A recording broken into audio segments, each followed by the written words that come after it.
Eu perdi meu voo na Europa com um erro que eu não precisava cometer.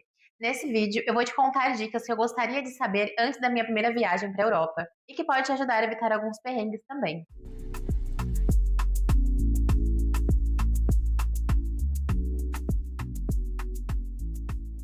Eu sou a Gabi Oda e recentemente eu fiz uma viagem de 3 semanas pela Europa, dividida entre Malta, França e Itália. E eu aprendi lições importantíssimas que eu quero compartilhar com vocês hoje. A primeira dica, e a dica de ouro desse vídeo, é em relação ao tipo de voo que você vai escolher, seja saindo do Brasil para a Europa, seja de volta para o Brasil, ou dentro dos países ali dentro da Europa mesmo. Mas antes de discorrer sobre essa dica, deixa eu te contar a minha experiência para você entender.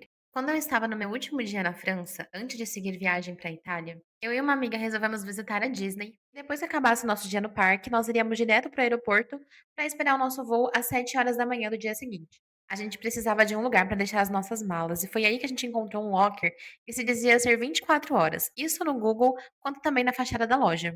E é exatamente aí que o nosso problema começa. A gente deixou as nossas malas lá, fomos curtir o dia no parque, e quando voltamos por volta da meia-noite para pegar as nossas malas, descobrimos que na realidade a loja fechava às 10 horas da noite e só reabriria às 7 horas da manhã do dia seguinte, o mesmo horário do nosso voo. 24 horas, na verdade, era só o tempo para deixar a mala lá dentro e não para retirar. Foi aí que a gente entrou em um baita desespero. Tentamos de tudo para reagendar ou cancelar o nosso voo e conseguir o nosso dinheiro de volta, mas infelizmente nós não tínhamos contratado essa opção. No final, a gente perdeu o nosso dinheiro e ainda tivemos que comprar uma passagem ainda mais cara para seguir viagem. E é por conta dessa minha experiência que eu deixo aqui a primeira dica desse vídeo. Sempre comprar passagens com a opção de reagendamento ou cancelamento reembolsável. Eu sei que parece só um a mais e que isso vai encarecer a sua passagem, mas confie em mim. Problemas e erros podem acontecer durante a nossa viagem, e isso com certeza vai te ajudar a poupar muito dinheiro no final. O que me leva direto para a segunda dica.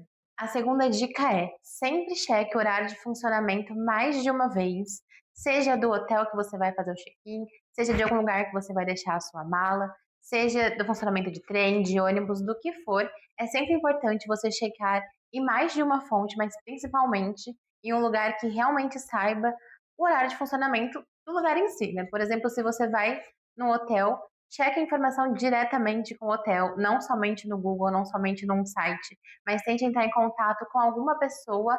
É a melhor forma que você garante que está com a informação correta e não desatualizada ou não parcialmente correta. Eu sei que essa dica parece um pouco óbvia, mas às vezes pode acontecer de você entrar no Google ter uma informação X, de no site ter uma outra informação diferente, e às vezes até mesmo no horário em que você chega no lugar, né, seja no hotel ou no lugar ali que você quer saber o funcionamento, a pessoa te informa algo diferente desses outros lugares que você checou. Então é sempre importante checar a informação mais de uma vez para evitar qualquer tipo de perrengue como o meu. A terceira dica, e uma dica que pode te ajudar bastante, é pesquisar muito sobre os transportes públicos do país em que você vai. Por exemplo, no meu caso, eu fui para Malta e eu confesso que eu não tinha pesquisado tanto porque eu achei que eu não ia utilizar o transporte público como eu acabei utilizando. Mas uma informação importante é que a maioria dos lugares da Europa, e os 3 países que eu passei pelo menos, os bilhetes eles valem mais do que uma vez e pelo menos mais de uma hora, normalmente. Isso significa que você guardando aquele bilhete que você comprou dentro do ônibus,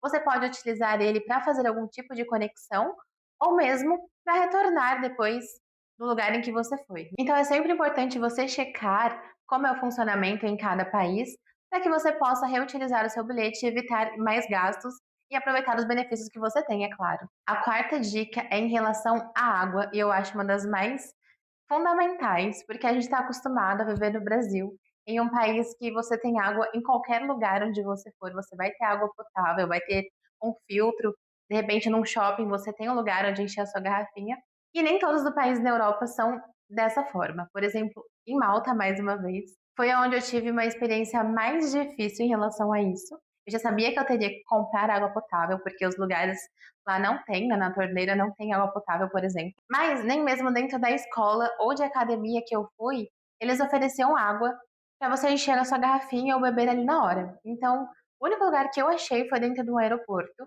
Fora isso, eu tive que comprar em todos os outros lugares. Então, já fica a dica para você saber que quando você chegar na Europa, dependendo do país, você vai precisar comprar água, algo que já é diferente dentro da França e diferente dentro da Itália, por exemplo.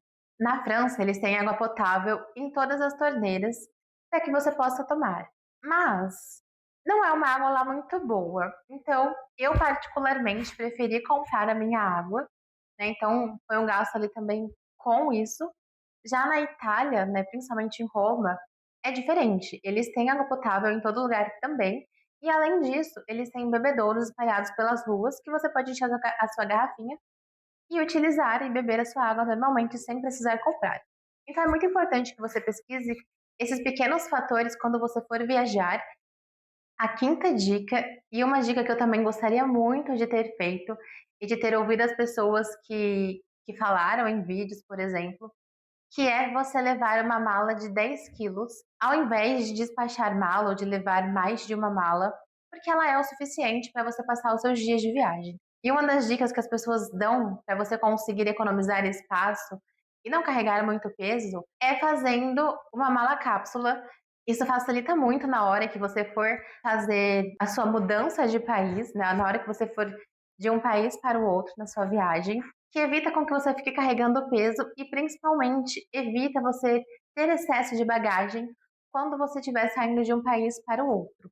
E essas foram as dicas que eu gostaria muito de ter recebido antes da minha primeira viagem para a Europa. Se você gostou e se te ajudaram, já deixa o seu like, se inscreve no canal e me conta nos comentários qual é o país da Europa que você quer muito conhecer. Tchau e até a próxima!